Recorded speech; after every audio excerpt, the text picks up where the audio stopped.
fun for you and me. With games and friends and songs and jokes and imagination, let's make it a wonderful day. Welcome to Camp VooVoo. We're going to have so much fun today. We're going to visit new places, check out sports, tell a few jokes, and all sorts of fun things.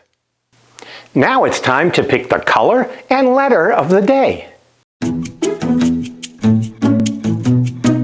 Today's color is purple. Purple starts with P. If you see something purple, shout it out so we can all see it. I wonder where we're visiting today. We don't know where we're going. Let's find out.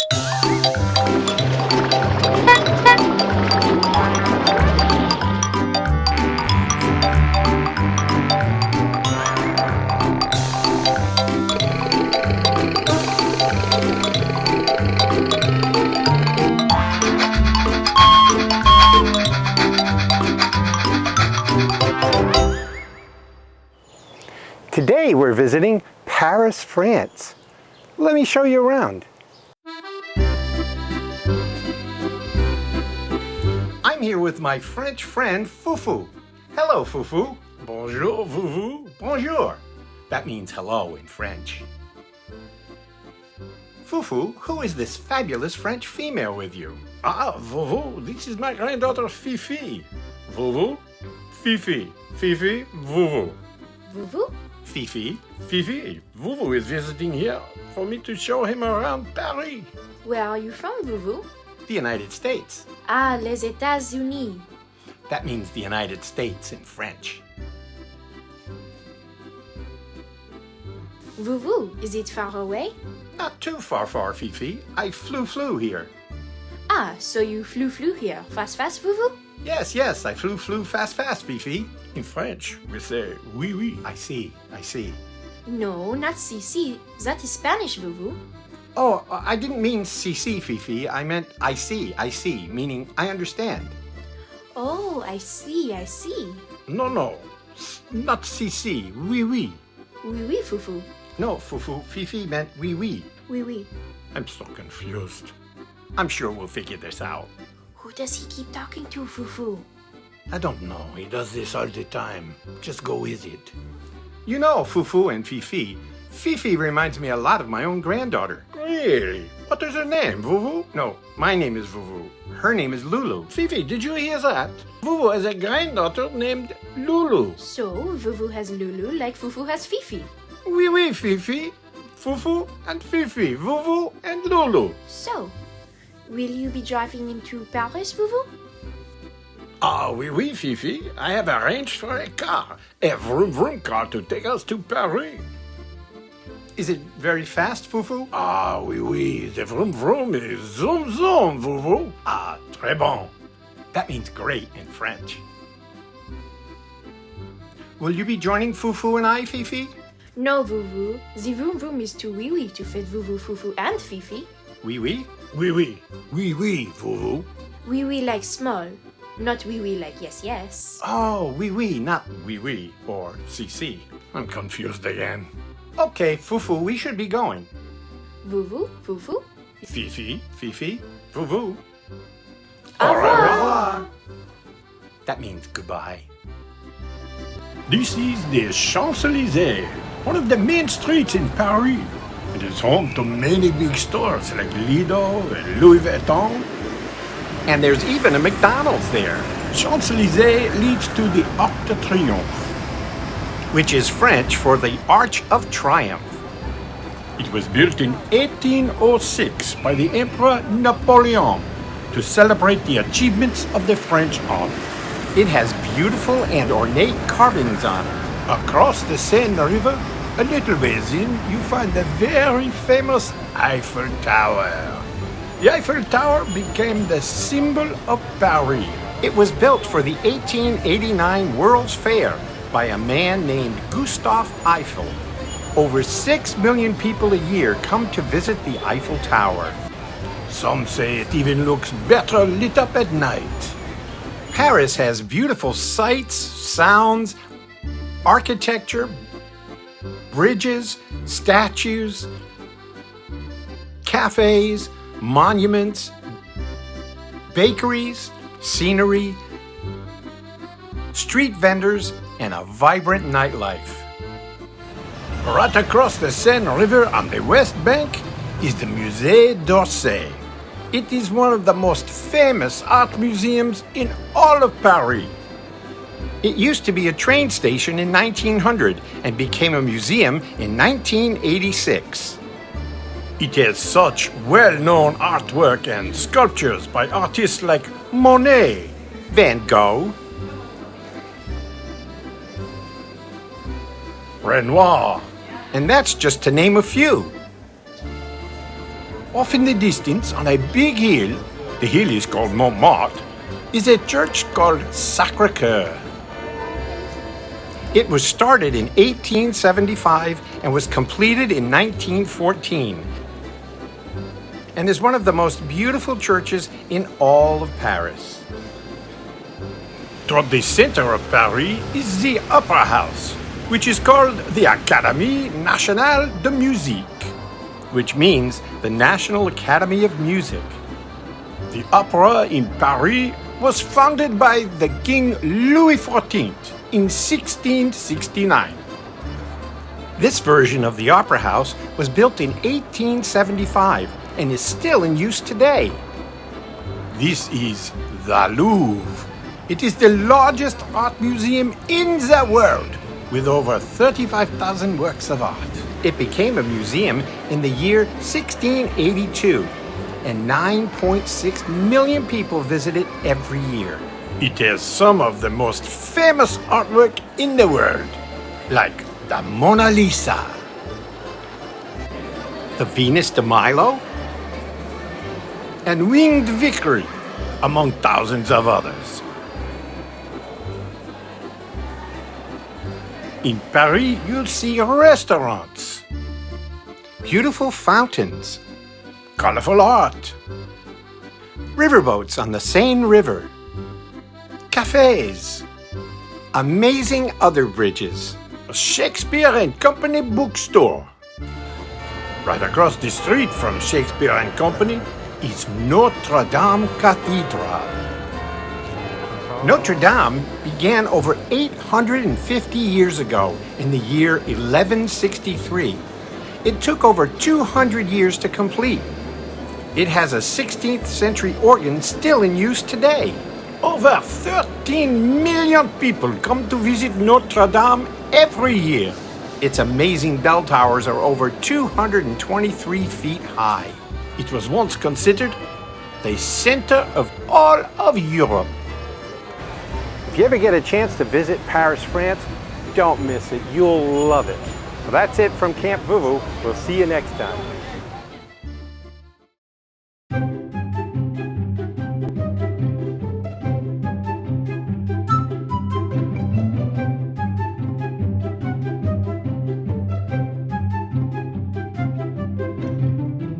Baking with Chef Ella. Hi, and welcome back to Baking with Chef Ella. Today, we're making... Cannolis!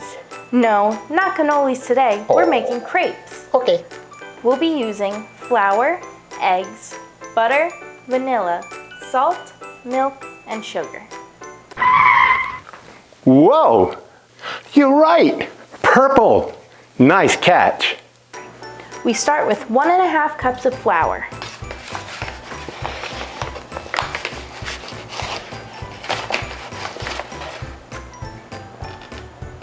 The next step is to put in 1 tablespoon of sugar. After that, we need 1/2 teaspoon of salt, 1 teaspoon of vanilla,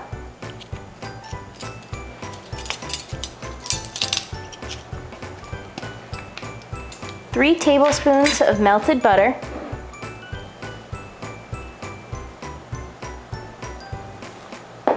2 cups of milk,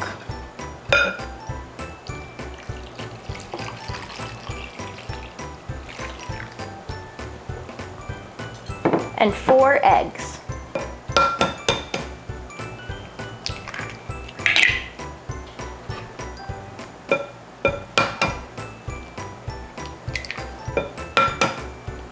And we mix it all up until it's smooth.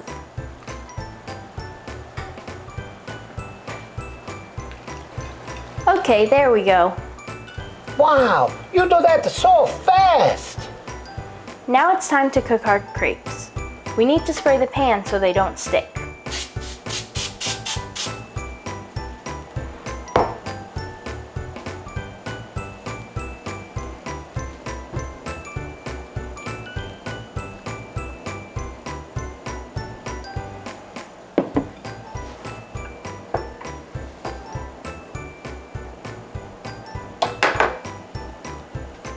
Okay, our crepe looks like it's done cooking on that side, so we're ready to flip it.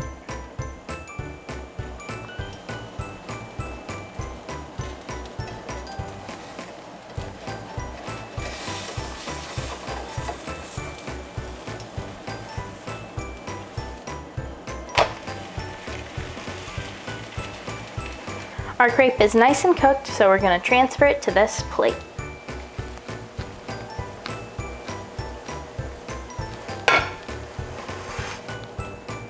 Now, I'm going to show you how I assemble crepes. So you're going to cut a hole from the middle, just to one edge. So let's put some chocolate spread in one corner.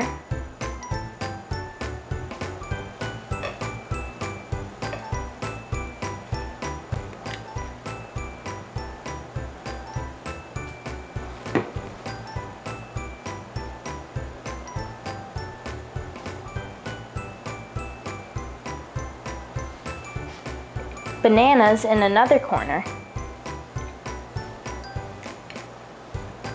and strawberries in one more corner.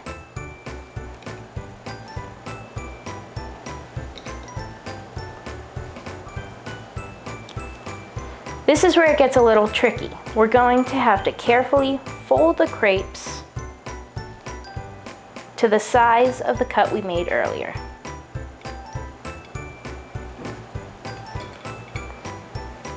And there you go, a crepe. Thanks for joining me today on this episode of Baking with Chef Ella. That looks so good. Can we eat it now? No, Luigi, we'll eat it later. Bye. Bye.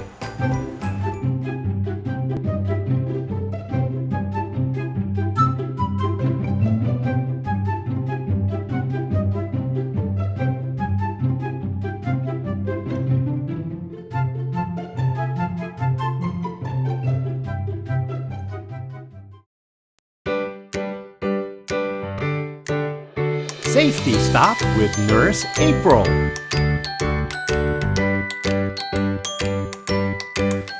Knock, knock. Who's there? Chickabibity bonk. Come on in. Knock, knock. Who's there? Daisy. Come on in. Knock, knock. Who's there? Violet. Come on in. Knock, knock. Who's there? Luigi. Come on in. Knock, knock. Who's there? Delvina. Come. Actually, Delvina, can I ask you something? What is it? Why is it that every time you talk, you sing instead? Well, some people don't like it when I talk, so I sing instead. Oh, come on in. Knock, knock. Who's there? Jinx. Come on in. Knock, knock. Who's there? Uncle Charlie. Come on in. Who's there? Harry Schgaden, come on in. Who's there? Henry Finkel, come on in. Who's there? Fleishbina, come on in. Who's there? Tubadoo, come on in. Knock, knock. Who's there? We're all here. Let's have some fun.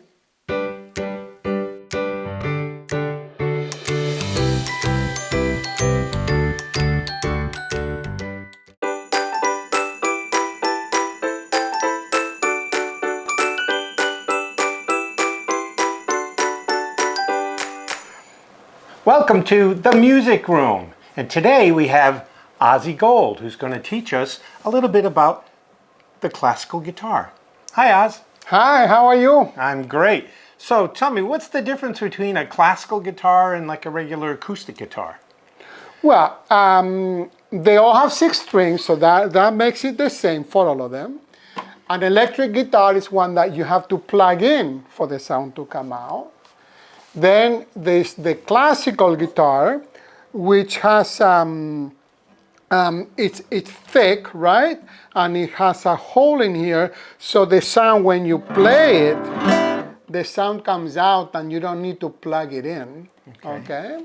And then there's an acoustic guitar, which is more popular, is what you see more people playing, that usually is a little bigger like this, also with a box like this, but then instead of nylon strings, it has steel strings, so it has more of a metallic sound. Okay.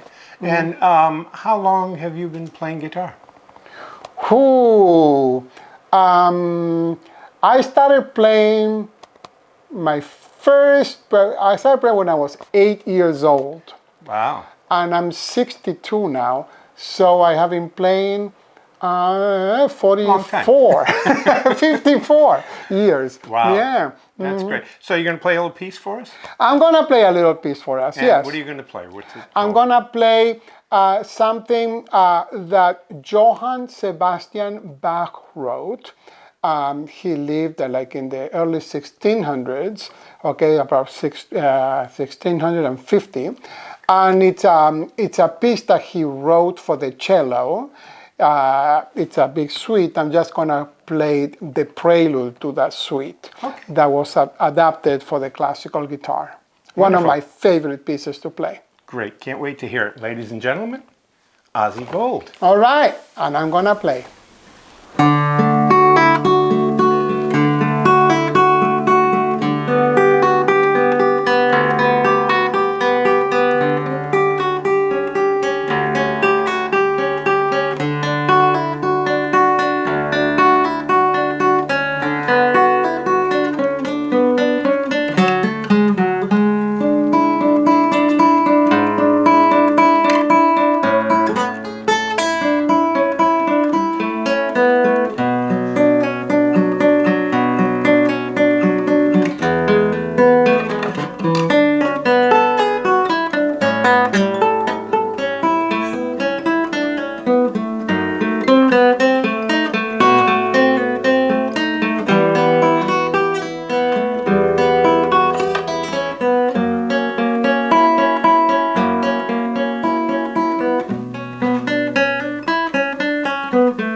Wow, that was fantastic.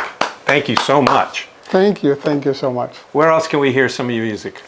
Well, I have a website called osvaldogold.com, and also I put a lot of stuff on YouTube, a lot of songs on YouTube, in youtube.com/osvaldogold.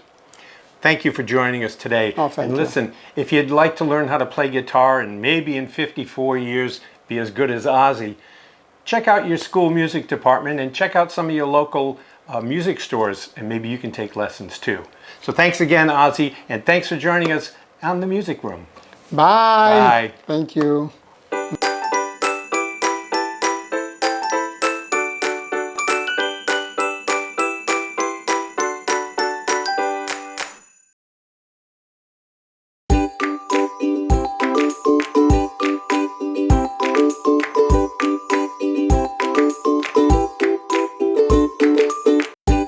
Hello everyone, welcome to Arts and Crafts with Miss Lucy. Today we are making bird feeders using bird seed.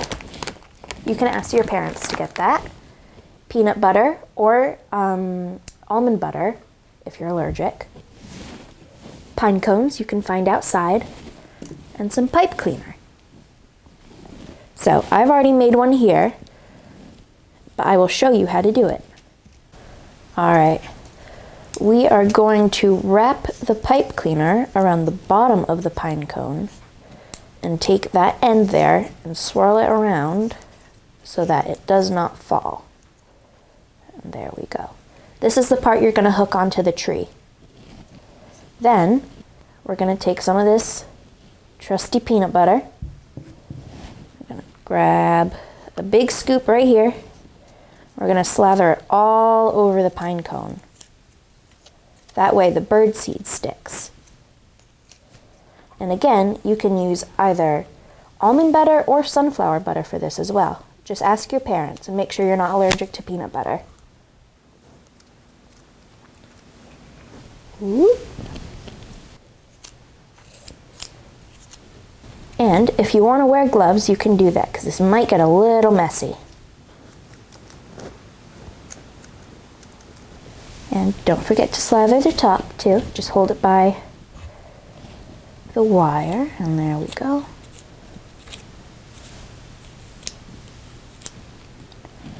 Once it's all covered in peanut butter, we are going to take some of this bird seed. And now we're just going to roll it around in this bird seed. The peanut butter helps the bird seed to stick to the pine cone. And here we have our finished bird feeders. Now we're just going to hang it on this branch so that the birds can get it. There we go. We're going to wrap it around there. And voila! And these are especially great to make in the winter time when birds have a hard time finding food on their own. Some other animals might enjoy them too. Now, it's your turn. Thanks for watching.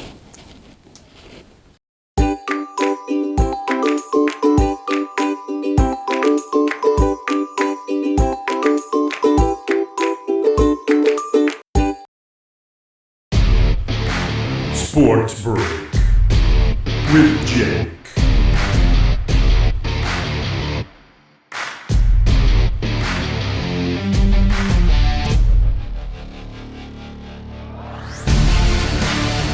Hey guys, welcome to Sports Break with Jake. Today we're going to be visiting Fenway Park in Boston, Massachusetts, home of the Boston Red Sox. Check it out.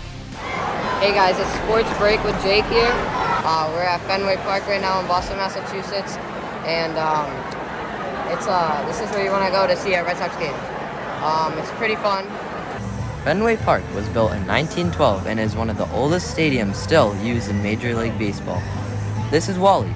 He's named after the 37-foot wall known as the Green Monster.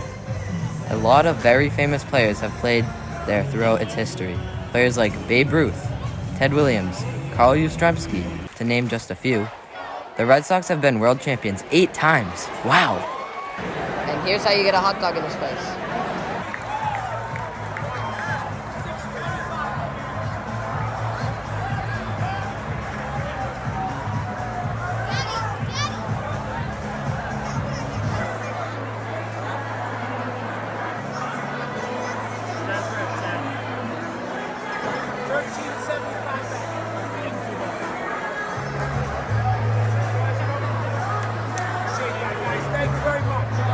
That's how you do it. Hey guys, thanks for joining Sports Break with Jake. See you next time. Sports Break with Jake.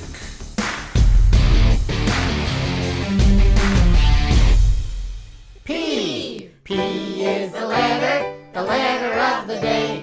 P is the letter of the day.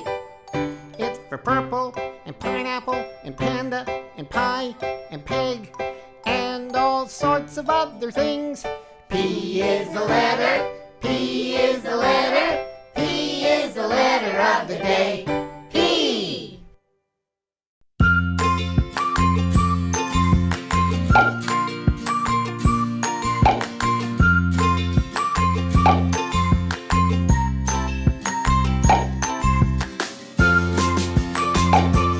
A few moments with Harper.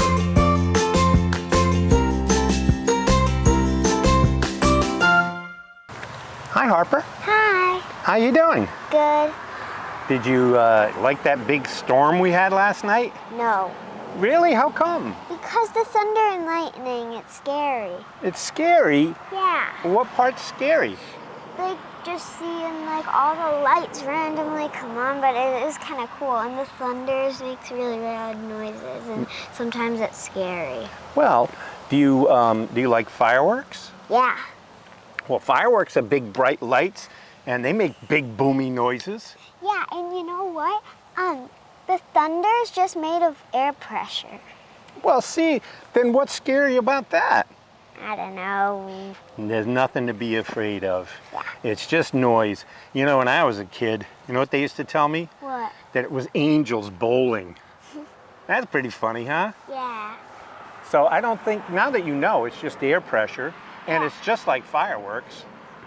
You still going to be afraid of lightning and thunder? No. Oh, good. I'm glad. See, a little bit of knowledge helps make things not so scary anymore. Yeah. Great. So, Harper? Yeah. Hey, Harper? Yeah. I love you. I love you too.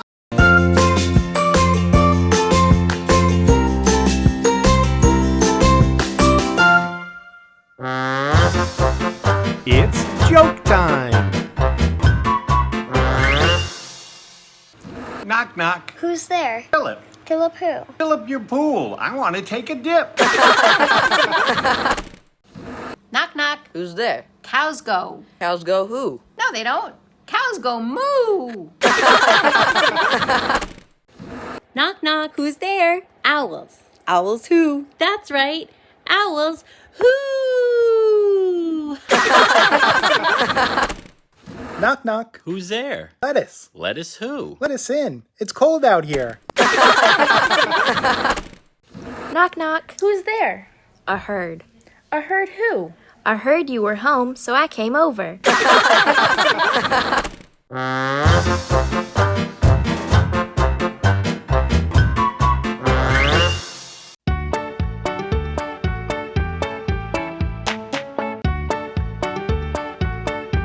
Planting with Pam.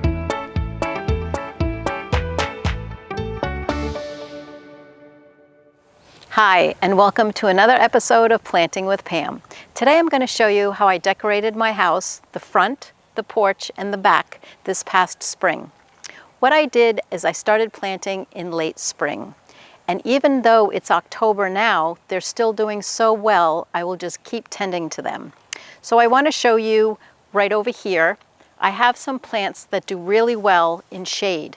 So it's very important when you're choosing your plants to take a look at where you're going to put them when the sun is right on them and when they're in shade.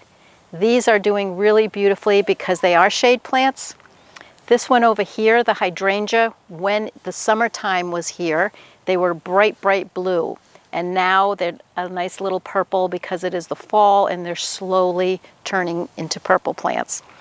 So now I'm going to show you these over here. There's another hydrangea plant. These are called sun patients. And even though the word is sun, they do like a lot of shade. They have morning sun, so they thrive. What I make sure that I do is if there's not rain in the forecast, I water them, but every night. It's really important not to water them in the early morning or during the day, because what happens is if the sun hits the water, it burns the leaves. So it's really good to water them right before the sun goes down. Or if you're a really early riser, you can water them really early in the morning. So over here, I'm going to show you what we did with the porch. And again, in the summer, these were very full yellow, but now they're just kind of like a small yellow, but they're still doing well. This one over here is really interesting because it started as a small plant, and then it's a natural climber. So I made sure that I put it someplace that there's a trellis or a pole that it can climb around, and it just does it naturally. So it's pretty amazing. And now on the side of the house, it's very shady. Early morning, it gets a little bit of sun for about an hour or so, but then for the rest of the day, it's very shady. So again, I put some of the shade plants that I have in the front over here on the side, and they're doing really well too.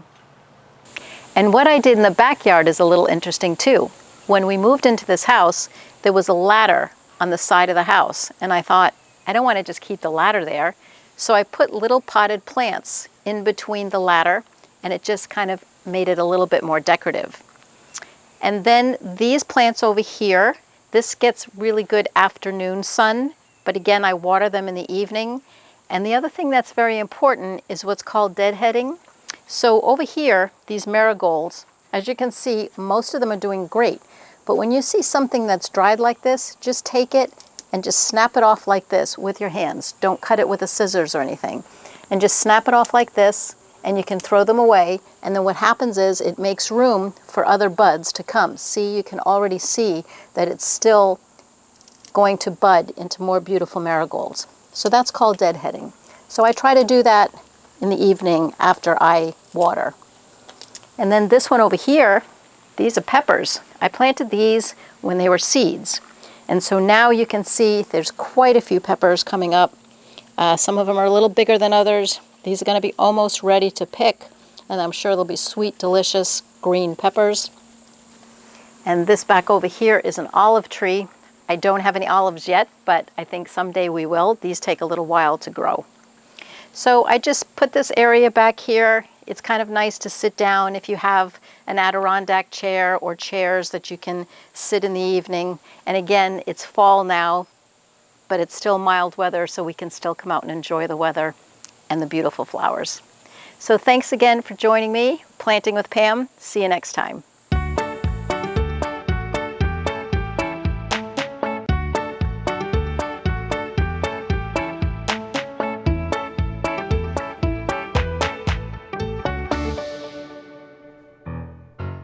Be nice, be kind to everyone you see. If you just remember this, you'll be happy as can be. Thanks for joining us. Hope you had a good time. We sure did. Don't forget to hit like and subscribe below so you never miss an episode. And check out campvoovoo.com. That's it for now. Bye. Let's make it a wonderful day today. Let's make it fun for you and me. With games and friends and songs and jokes and imagination. Let's make it a wonderful